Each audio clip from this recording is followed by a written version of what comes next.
Hey there, Suzi here. If your business is working, but it still feels like everything runs through you, I want to invite you to something new that I'm hosting. It's called The Leaders Table, and it isn't a masterclass or a typical training. It's actually a 6-part online series for women business owners who are ready to lead differently. Because there comes a point in your business where you stop asking, what do I do next? And you start asking, how do I want to lead this business? Now, every month from May till October, we'll tackle the real specific challenges that come with leading a business with a team. Things like decision making and getting buy-in, not being the bottleneck anymore. It's going to be practical, focused, and a different kind of room, one where you can actually think, reflect, and make better decisions. If that sounds like what you need right now, you can learn more at herbusiness.com/leaders table. That's herbusiness.com/leaders table. I'd love to see you there.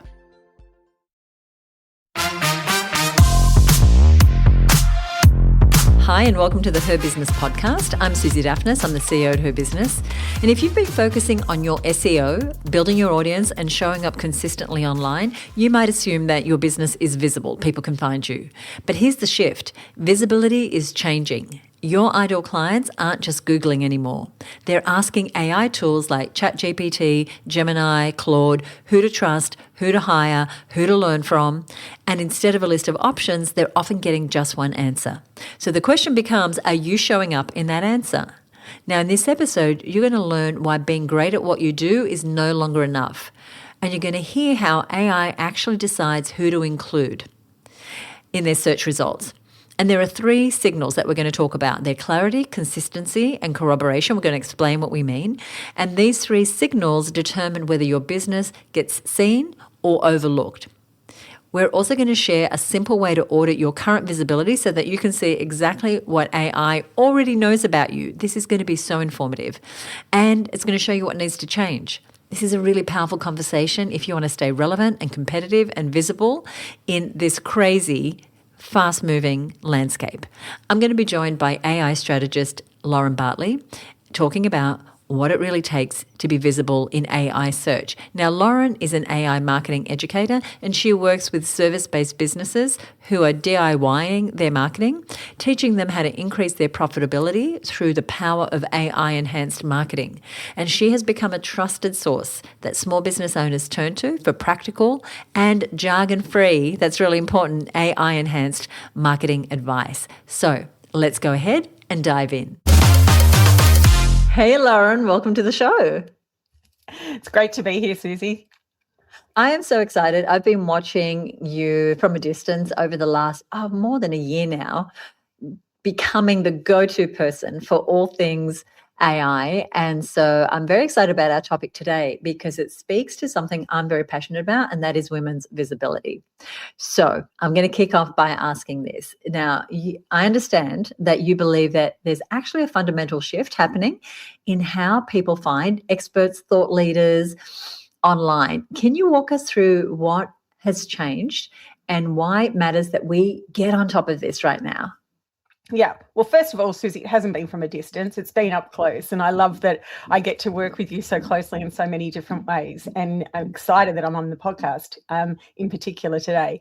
But in terms of what's going on, there is a shift that's happening, and it's happening a lot faster than a lot of people realize. And there are some people that are kind of going, oh, yeah, I'll just wait and see. But like, you need to pay attention now is the big thing that I want to get across here. And so for years, what's happened is there's been this, game about ranking in Google, and someone will type in a question and then they'll get 10 blue links and they'll click to find what their answer is. But that's changed. And so you're no longer competing for the position on that list. And so what's changed is that, one, you go to Google and they might just give you the answer at the top of the page, or people aren't even going to Google. Instead, they're going into ChatGPT, Gemini, Perplexity, Claude, whatever their large language model of choice is, or LLM as they're called. And they might be asking things like, who's the best accountant for service-based business owners? Or they might say, who should I hire to help me with my marketing, for example? And instead of 10 links, what's happening is they're getting one synthesized answer. And you're either that answer or you're not. Like, there's no page 2. They used to say, where's the best place to bury the bodies? And, it's on page 2 of Google because no one goes there. There isn't even a second answer in a lot of cases. It's just like, here's the answer. And what happens then is that if you're not the answer, then you're not being seen at all. And so you're not showing up. And so what you need to do is make sure that your business is structured in a way that AI can clearly understand who you are, what you do, so that it can suggest you. And this kind of goes a lot different, a lot beyond, and we'll talk about this today, just your website. There's so much more that you need to be doing that's going to help you show up to establish your position in AI search. And the good news is that the businesses that act now, while the space is relatively open, they're the ones that are going to really stand out and be able to take advantage of this and show up as the person, the business, the thing they want to be found for in their niche. This is very exciting. I know it can be daunting, so I'm so glad we're having this conversation because, like me, most business owners might assume that they are visible because they've done some work on SEO, they've built a following, they've got a blog, they've got their social media channels, they've got email lists, etc. But you've been testing with your members, how visible are these business owners? And what are people's reactions when they actually see their real results? Yeah, well, first of all, a lot of shock. And I'll say this for myself as well. I was mortified when I saw my own answers. So, how I was showing up.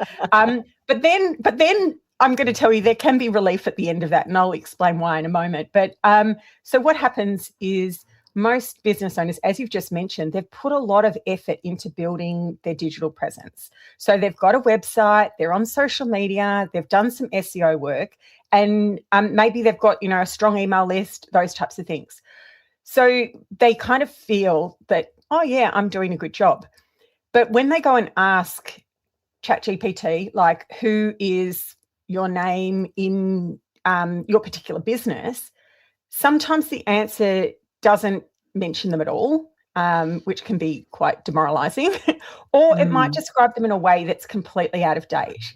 And then what happens is you're kind of like, what, that's not me anymore, especially if you're someone who's pivoted, which I know both yourself and I have done that recently within our businesses. So we've got a little bit more work to do because that body of content that we may have had in the past might need to be repositioned to some extent. But I did mention that there's relief, and the relief comes when they realize that it's all fixable. So it's not that their business isn't good enough. It's more of a signal problem rather than a substance problem. And when I said I was mortified in my results, when I ran my own audit on myself before I started offering this to my clients, my results were, as I said, like, embarrassing. I scored 4.3 out of 10. And, most of the people that I've done this with have kind of scored that or worse. So I just want to kind of give people, if they ever do this activity, an understanding that it's okay. It's okay. And it is fixable. And so my problem was that AI was describing me as a Facebook ad specialist, a co-working space owner, and a podcast producer for Business Addicts, a podcast.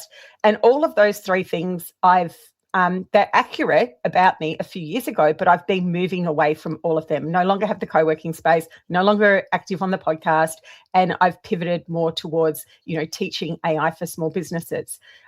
So it kind of had zero to do with what I do now, and it wasn't putting me where I wanted to be positioning, which was teaching service-based business owners how to build profitable marketing systems. That's the message I wanted to get across. And so my own tool caught me out, which was embarrassing, but at the same time, it gave me a lot of confidence to share the results with my clients, because I could then say, hey, I've been here too, and this is what I did to fix it, and this is what you can do as well. And you put them right into action because, like you said, it's fixable. And I was reading just before we started recording, I was reading your bio, what you'd sent us to put alongside this episode. I thought, oh, she's got it all updated. It's all so because we have these breadcrumbs all over the online space of things that we've done. And if that's what's being picked up, it's good to know. It's good to know what people are finding and having that consistency across all the platforms. And I know that you have an action plan, and we're going to give everyone an experience of exactly what you're talking about so that they can determine their own rating as well. So we'll talk more about that later. Now, in your AI visibility model, you have what you call the 3 C's framework. Can you break down what those 3 C's are and explain how each plays an essential part in our overall visibility? Yeah. So the 3 C's, they're basically clarity, consistency, and corroboration. And every single decision that you're making in your AI visibility strategy, it needs to map back to one of these 3 signals, because that's what's going to shift the dial for you and shift the dial the biggest and the quickest. So clarity is about whether or not AI can clearly understand who you are, what you do, and who you serve. So we don't want to be vague here. We need to be super, super clear. And because if we're vague or if we're inconsistent with the signals, it's going to prevent AI from including you in its answers. Regardless of how good you are, how good your website is, or how good it looks, AI can't work with things like I help business owners grow. It needs to know the who, the what, the whom, and ideally even, especially for local based businesses, the where. Yeah. So then we've got the consistency side of things. And consistency is about whether that positioning is uniform across the platforms you appear on. And this was one that was really bad for me when I did it myself. So we're looking at your website, your LinkedIn, your Google business profile, any directory listings you might be on, basically everywhere online. So if your LinkedIn profile is saying one thing and your website says something else, and maybe your Facebook bio's, a few years out of date, like all of these matter. So because AI doesn't treat that as understanding who you are, because it just gets confused and it just becomes messages, and that will cause AI to favour clearer competitors in surfacing them because it understands what they're doing, not you. So you want to be the clear one that is consistently putting a message out. And then the third one is the corroboration. And this is the one that most people overlook.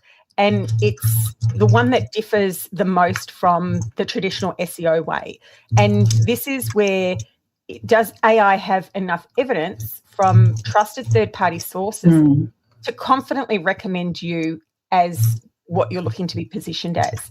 So these are things like reviews, podcast appearance, like what I'm doing right now, media mentions, guest articles. So, you might be doing a guest blog post for someone else, and directory listings and awards. All of these things are going to count towards corroboration. And what it needs to be that, we can do one thing and put our best foot forward on the platforms that we own, but the LLMs, they want to see independent sources to confirm what we're saying is true before it's going to recommend you with confidence. So you really need all 3 of those C's, and a strong score in one won't necessarily compensate for a weak score in the other. So you do need to make sure that you're hitting all 3 of the C's. And the more specific you are about your niche, the more confidently AI can place you.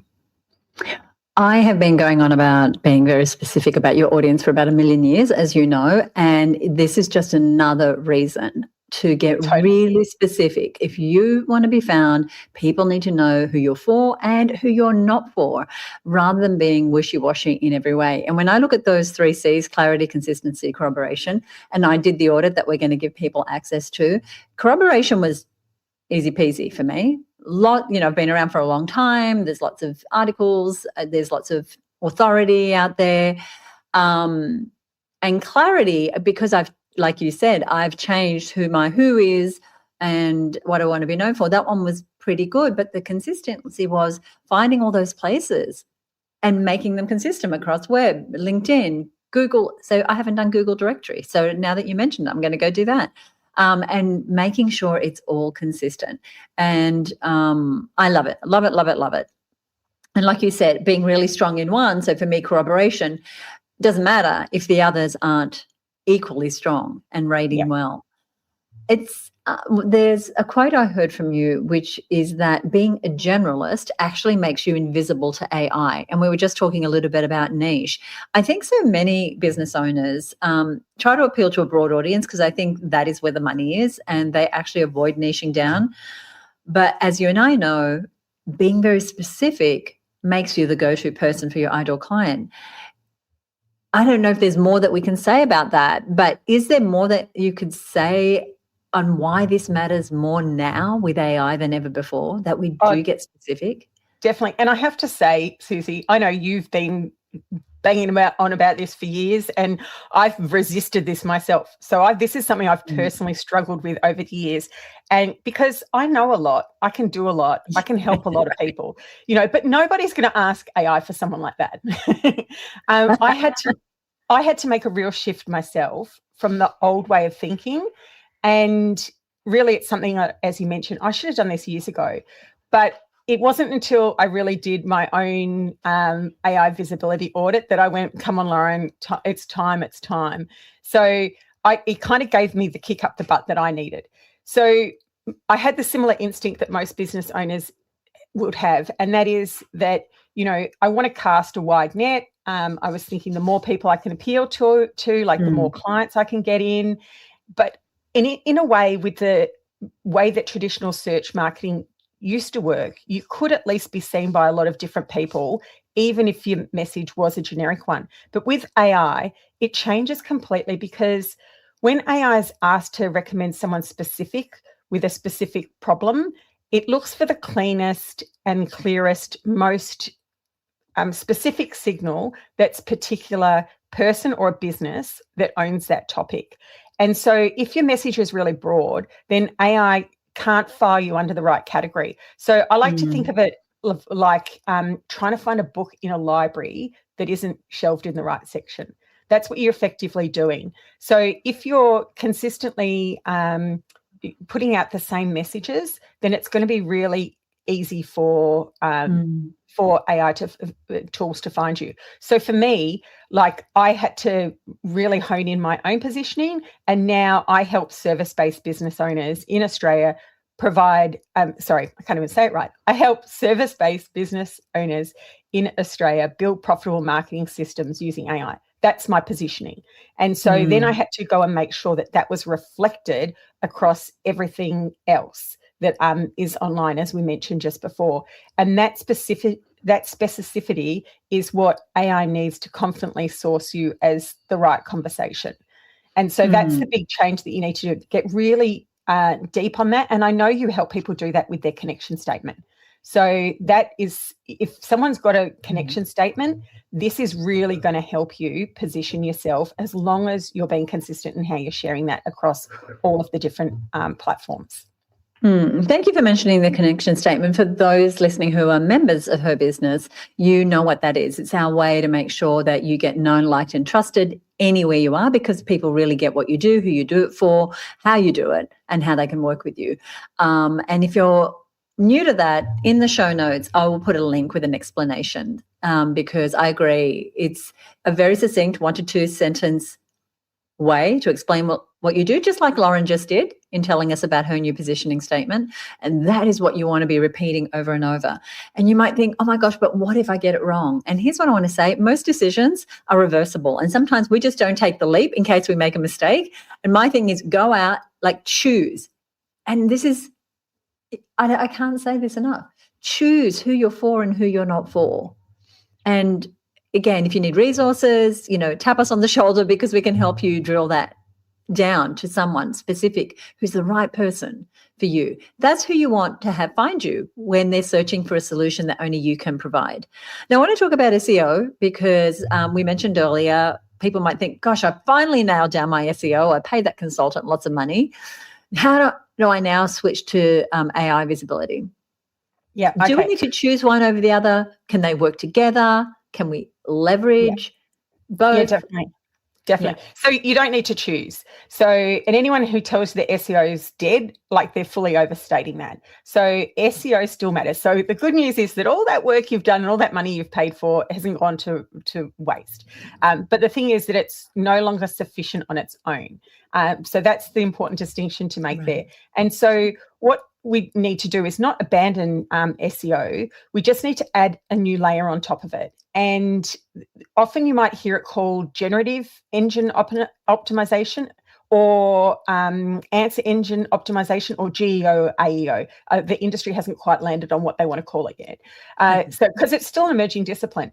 So what we need to do here is understand that everything we've done from an SEO perspective is already helping us. But what we now need to do is look at how we can go and look at the other aspects that are slightly different. So things we've done before, like having clear, structured information on our website, which is one of the things you do for SEO, is definitely going to help you with that clarity side of things. Having consistent information across the different channels is the other thing that I mentioned before. They are all helping you from an SEO perspective. So you're not really doubling the workload in that regard, but where it really differs is that corroboration aspect. And I know you said you do well in this area, Suzi, and you do, but I know that most other businesses don't. Like this is an area that from all of the people I've been working with, that they kind of need to step up on the most. And this is the one that differs the most from an AI visibility point of view. So traditional SEO cares more about the backlinks from high authority sites, but AI visibility cares more about being mentioned in a way that just confirms your expertise. So it's the detail of what's in there, not just the link. And so if we can look at how can we get on more podcast appearance, do those guest articles, independent reviews. So that's the thing that we want to be doing, which is similar-ish to SEO, but slightly different at the same time. So keep doing your SEO stuff for sure, but just layer this new level on as a priority, particularly I see for most businesses around the corroboration work. Yeah, so we're loaning other people's authority, the magazine article or the podcast host or the award or whatever it is. And no matter what size your business is, you can land yourself a backlink from these other places. Again, you just need to be strategic about it and, find someone who can help you do that. Yeah, that's interesting. I never want to take that for granted, but, I've been doing this for a long time, and it was a key focus for us for a long time. It's like, how do we get mentioned by other people so that people can find us? Now, you've built a tool that we've been teasing about called Vera that actually audits your AI visibility. Such a good idea. What prompted you to build it, and what does it reveal that most business owners would never find out on their own? Yeah. Okay, so Vera came out of my own desire to see how I was showing up in AI tools. And so she actually stands for, and actually I wrote it down here because I often forget, Visibility Evaluator and Research Auditor, which my husband tells me is a really bad name. But anyway, that's what she stands for. And she basically goes and researches your online presence using whichever LLM you're using at the point of time. Because I've created her as a custom GPT, a gem, and also as a skill for Claude. And so tell us what a gem is. So a gem is like a custom GPT, but in Google Gemini. And a skill is works in Claude, and now it works in Manus, and it also works in ChatGPT as well now. I think that's the direction that the industry is going in terms of how you can use these tools. And anyway, so what she does is she then goes and evaluates how well you're showing up, if at all, against how you want to be positioned. And so I actually, as part of that, I created another tool as well, which I call Petra Positioning Pro, and she helps business owners clearly define exactly what they want to be known for. So I did that activity first. So that's how I came up with my, one sentence statement. And then I put that into Vera, and I said to Vera, hey, Vera, how am I doing? And so then Vera went off and basically did her searches and did her research to come back and deliver back to me the results as to, how well I was doing. So I did it really for myself first, but then in doing it realized, oh my God, everyone needs this. So I think I mentioned before I scored 4.3 out of 10. I was being described for all those things that I would no longer be. They don't reflect what I currently do.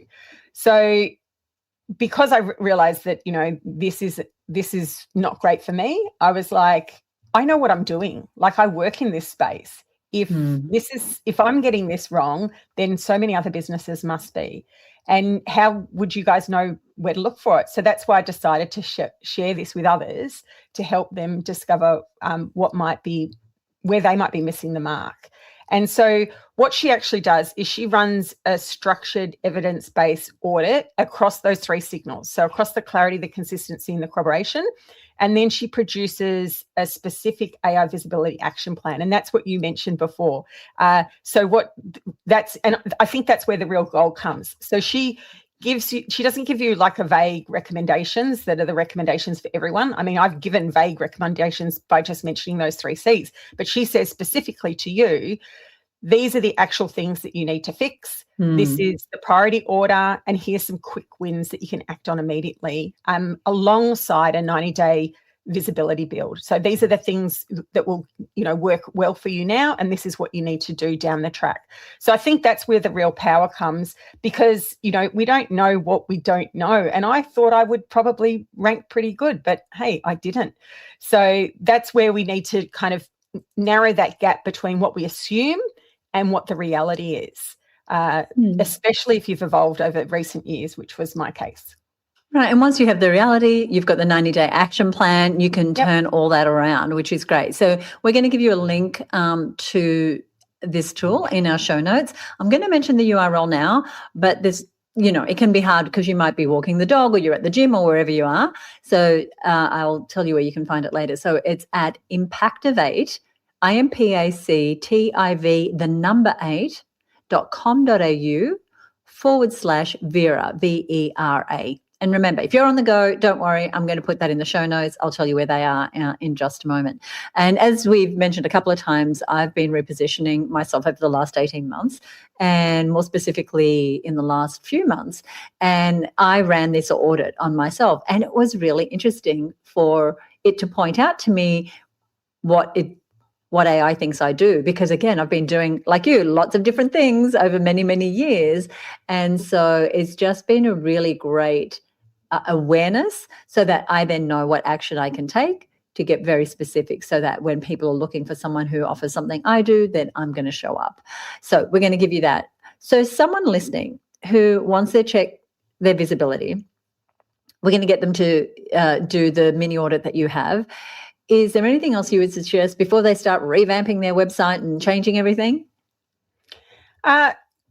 No, I would. Well, first of all, I would just implement whatever Vera tells you to do, and do what Vera says. Vera knows best. And I think the thing that I would start with is the quick wins that's suggested, and often what that will be is something like your LinkedIn profile. And the reason for that is because your LinkedIn is indexed by the large language models, and it actually, there's 2 reasons why I say LinkedIn first. 1, because that's where it pulls its information from, and 2, because it doesn't happen immediately. So just because you update LinkedIn today doesn't mean that the large language models are going to know about it. It actually took a good, I think it was about 2 or 3 weeks for mine to actually show up in the large language models. And you can't go and push a button like you can on your website, where you can go and, get your site indexed. Yeah, republish it really quickly. Yeah. Tell me, when were you just searching who is Loren Bartley? Is that how did you notice it had updated?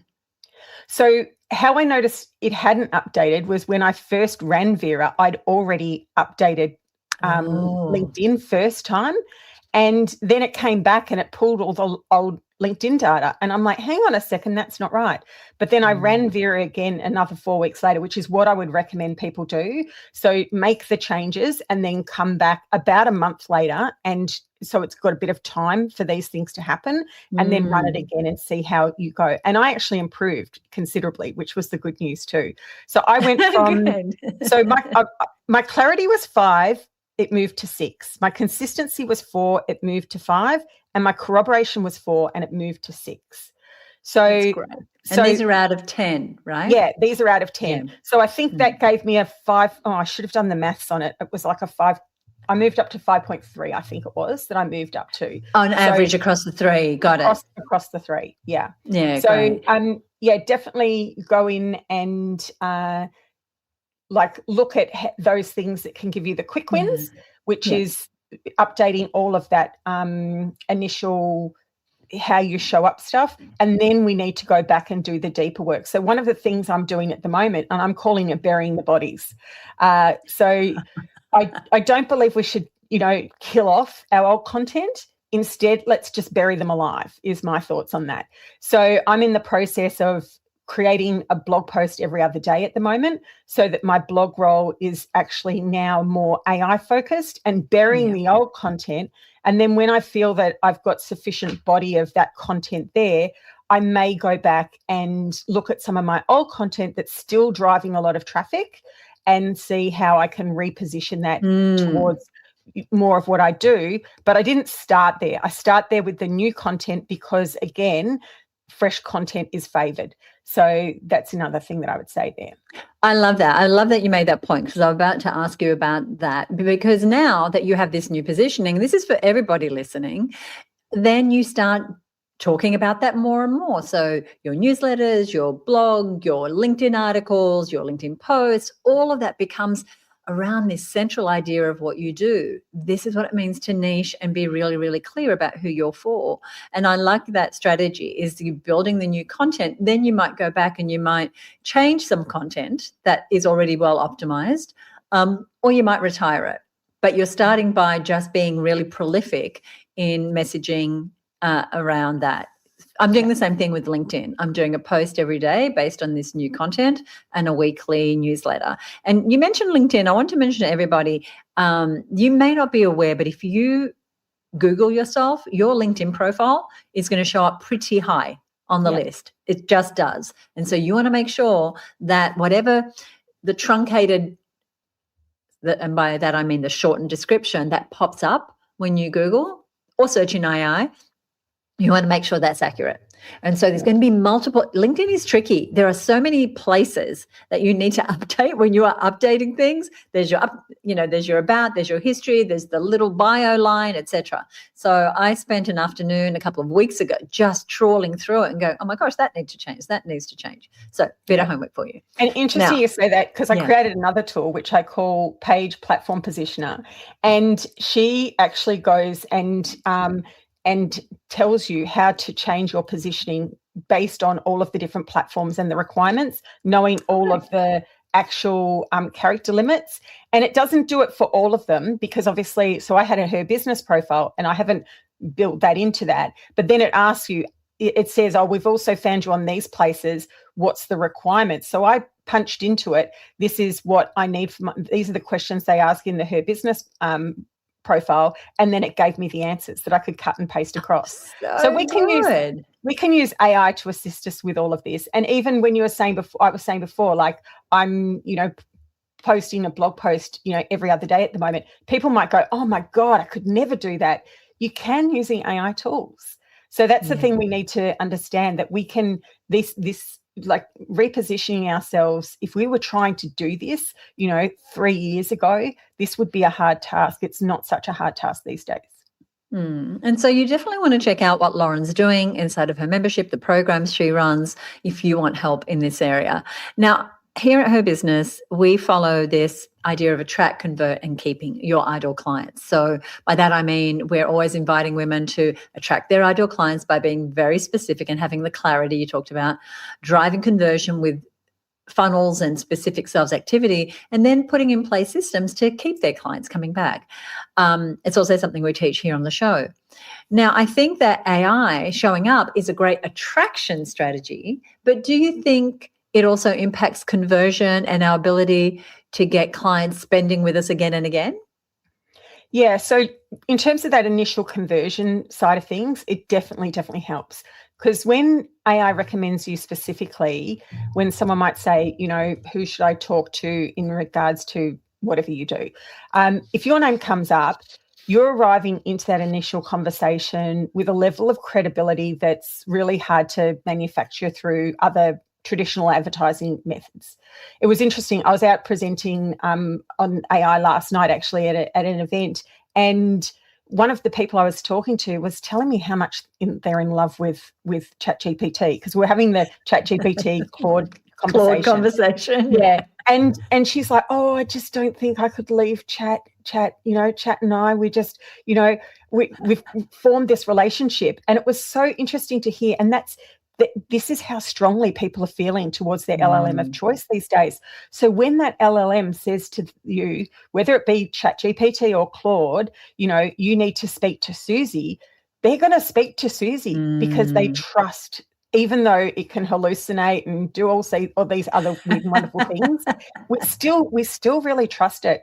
So you are arriving at that conversation at the point that once you're recommended, most of the work is done, which is fantastic from the initial conversion side of things. But from the retention side of things, then it's kind of almost the LLM plays the corroboration role in real life. So what happens here is that if Chat, Claude, Manus, Perplexity, whoever it is they're using, if they're searching for answers in their niche and you're already working with them, but consistently you're appearing as the trusted authority, then that's going to be just another place that another tick towards you. And so they're just going to feel more anchored to you because of the fact that they've got these sources that are saying, that you're the person. So it's not just the relationship that you're having in the one-on-one relationship you're having with them, it's also they're continuously being reminded that you're the best person for the job. And that becomes a retention mechanism that most people don't think about as marketing, but it is super, super strong. We live in very interesting times. Really interesting. Now, Loren, you're making a free course available to our listeners, the AI Knowledge Cloning Kit. Do you want to tell us a little bit about that? So this is more around your core knowledge that you have, and getting AI to understand you and be able to speak as you as well. And so basically here, and this is a bit that I've pulled out of my most recent AI marketing mega class, and Vera came out of that as well. So that was about how to build your AI authority engine. And so the part of building an AI authority engine is to really take a look at what your core knowledge is. And your core knowledge is, these are the knowledge files that should follow you across all of the tools that you're using. So this is where we've got your brand voice, your brand DNA, all those types of things that really allow the LLM to understand who you are, understand your expertise, and be able to speak on that in your voice on your behalf. So I've got a few other tools that are in there that I'm sharing that you get access to, that will help you build out those core knowledge files. So that one is at impactivate.com.au/AI knowledge. That's where you can find that one. Fabulous. And we will put a link to that in the show notes. As I said, I'll tell you where that is in just a moment. Thank you so much for your generosity, not only in the information you shared, but with the gifts that you're making available to our listeners. One of the things that we've changed in the last year is our tagline for this show. As we get more and more on brand, I think things start to change. And that is the people we work with, we are about. And so the tagline for this show is your business, your rules. You are someone who I've seen evolve who you are and how you show up very strategically, really smart over many, many years.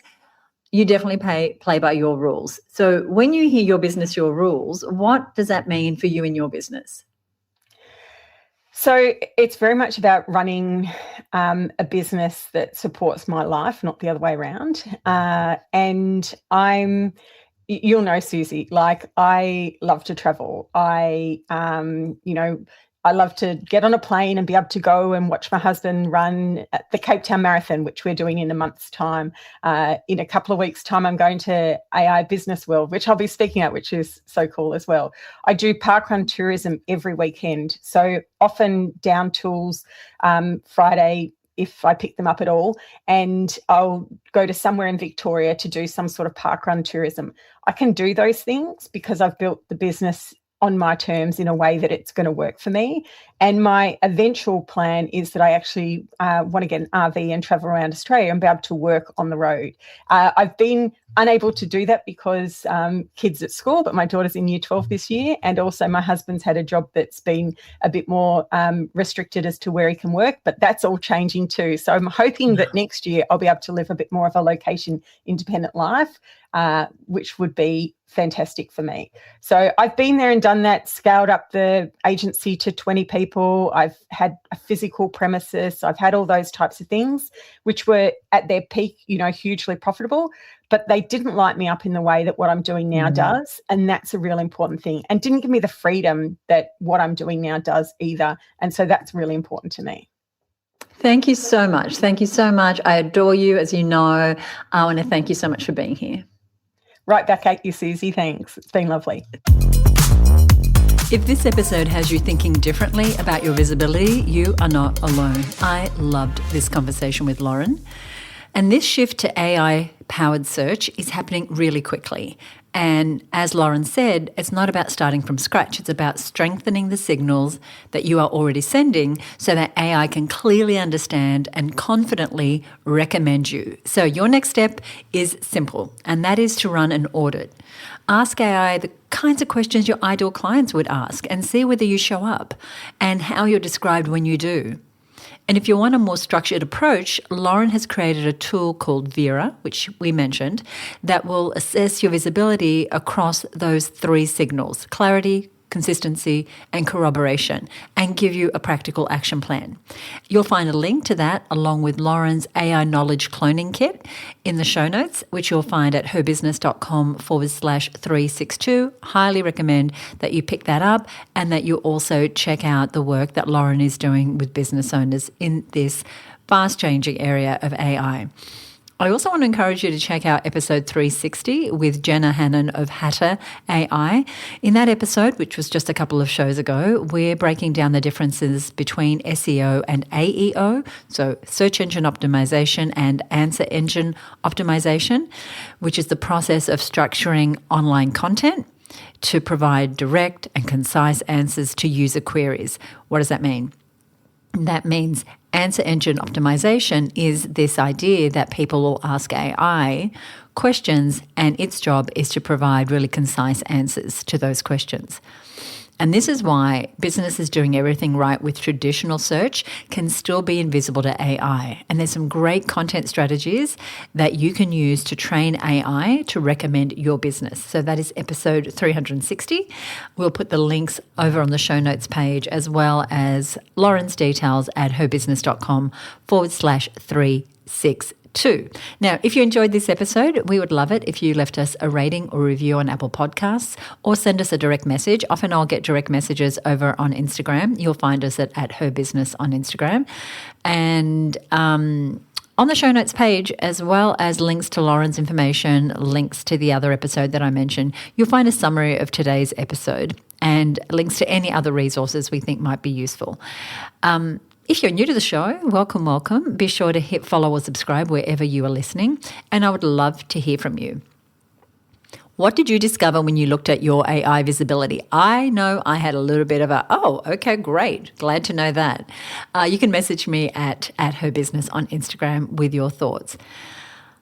Thank you for being here. I love doing this show for you. You can join us on the next episode for more inspiring stories and lessons from successful female entrepreneurs. We publish a new show every single week, and I will see you next time right here on the Her Business Podcast. Bye for now.